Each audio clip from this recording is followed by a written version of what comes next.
नमस्कार मंडळी. झी मराठी वाहिनीवरील पारू मालिका सर्वांच्याच विशेष पसंतीस उतरताना दिसत आहे. ही मालिका वेगळ्या कथानकामुळे हिट ठरत आहे. या मालिकेत मुख्य भूमिका शरयू सोनावणे, प्रसाद जावेद आणि मुग्धा कर्णिक आहेत. प्रसाद जावेद आपल्या दमदार अभिनयाने ही भूमिका पुरेपूर वठवण्यास यशस्वी झाला. चला तर मग जाणून घेऊया त्याची रिअल लाईफ पत्नी कोण आहे. खऱ्या आयुष्यात प्रसाद विवाहित असून त्याच्या पत्नीचे नाव अमृता देशमुख आहे. अमृता ही मराठी कलाविश्वातील लोकप्रिय अभिनेत्री आहे. हे दोघे बिग बॉस मराठीच्या 4थ्या पर्वात स्पर्धक म्हणून सहभागी झाले.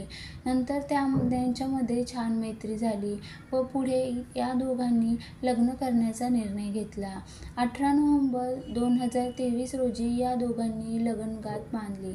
तर मंडळी, तुम्हाला प्रसाद आणि अमृताची जोडी कशी वाटली हे आम्हाला कमेंटमध्ये सांगा आणि व्हिडिओ आवडल्यास व्हिडिओला लाईक आणि चॅनलला सबस्क्राईब करायला विसरू नका.